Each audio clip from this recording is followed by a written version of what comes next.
আইয়ালাইছি ও আইয়ালাইছি আও ফেড ও বুক লই আইছি মানে ফেড ও যে এমন খিদা লাগিয়ে রয়েছে খানা নাই আর না থাকার কারণ কি জানেননি ওই যে গ্যাস নাই গ্যাস থাকে না ভাত ফাঁক করতে পারতেছে না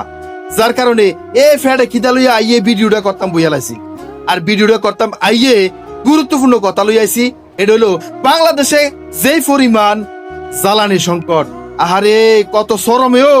জ্বালানি সংকট কত শরমে গ্যাস নাই গ্যাস থাকে না কারেন্ট নাই কারেন্ট থাকে না আরে কত তীব্র অবস্থা তবে বাংলাদেশের এই জ্বালানি সংকট নিরসনের জন্য এই জ্বালানি সংকট দূর করার জন্য বাংলাদেশের সরকারের সদিচ্ছা থাকলেই হয় সরকারের সুদৃষ্টি থাকলেই হয় আর হেড হলো বাংলাদেশের উত্তরবঙ্গে উত্তরাঞ্চলে ৬০টা কয়লা খনি পরিত্যক্ত অবহেলা অবস্থায় পড়ে রয়েছে আজকে আপনারা প্রমাণ সহ দেখায়াম এই ৬০টা কয়লার খনি যদি উত্তোলন হয় তাহলে বাংলাদেশে জ্বালানি সংকট দূর হইয়া বিদেশে পর্যন্ত ব্যস্ত হব বুঝলেন কি দেখছি আমরা দেখেন বাংলাদেশের উত্তরাঞ্চলে অবহেলিত কয়লা খনিগুলোর মধ্যে জয়পুরহাটের জামালগঞ্জ দেশের বৃহত্তম কয়লা ক্ষেত্র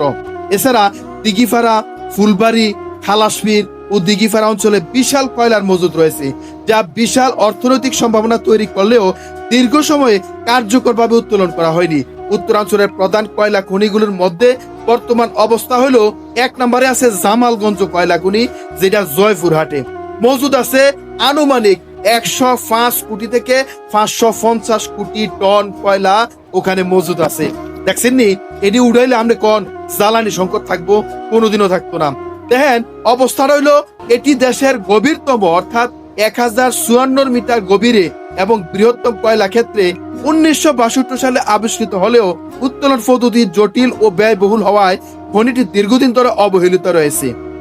এরপর ২ নম্বরে আছে ফুলবাড়িয়া কয়লা খনি আমরা দেখেন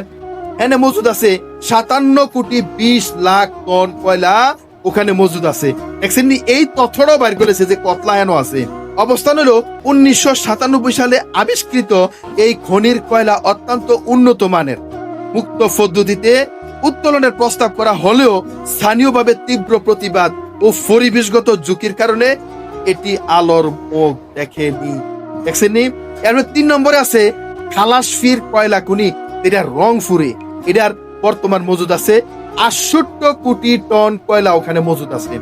অবস্থান হলো ১৯৮৯ সালে আবিষ্কৃত এই খনিটি পীরগঞ্জ উপজেলায় অবস্থিত ভূগর্ভস্থ পদ্ধতিতে কয়লা উত্তোলনের উপযোগী হলেও এখনো কোনো বাণিজ্যিক কার্যক্রম ওখানে শুরু করা হয়নি ৪ নম্বরে আছে দিঘিপাড়া কয়লা খনি যেটা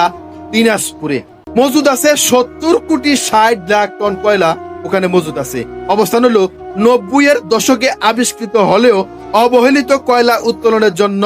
সম্ভাব্যতা যাচাইয়ের দাবি দীর্ঘদিন থেকে জানিয়ে আসছে বিভিন্ন মহল প্রিয় দর্শক এই যে উত্তরবঙ্গের ৬০টা কয়লার খনি আমরা দেখেন পেট্রো বাংলা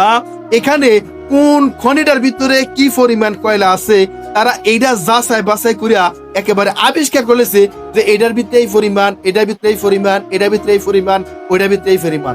এরকম কয়লার আবিষ্কারও করে লেছে আচ্ছা তৎকালীন না জানি উন্নত প্রযুক্তি আসিল না তৎকালীন না জানি আসলে এই গভীরতা ড্রিলিং কাজ করে কয়লা বাইর করার মতো সক্ষমতা বাংলাদেশের আসিল না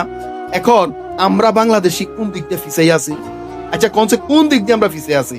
বাদ দেন আমরা কথা এখন বিশ্ব অবস্থা কোন দিক দিয়ে ফিসে আছে বৈশ্বিক অবস্থান কি কোন দিক দিয়ে ফিসে আছে আমাদের বন্ধুরাষ্ট্র পাকিস্তান আছে আমাদের বন্ধুরাষ্ট্র চীন আছে আমাদের বন্ধুরাষ্ট্র ভারত যায় না আবার এতারা শেষ করে লইব খাইয়ে আমরা শেষ করে লইব ভারত যাওয়ার দরকার নাই এখন এই যে আমাদের বন্ধুরাষ্ট্রগুলো আছে চীন পাকিস্তান সহ অন্যান্য গুলো আছে জাপান আছে তাইলে আমরা কোন এই তারারের সহযোগিতা লইয়া এই কয়লা খনির কয়লাগুলো উত্তোলন করলে সমস্যাটা কোথায়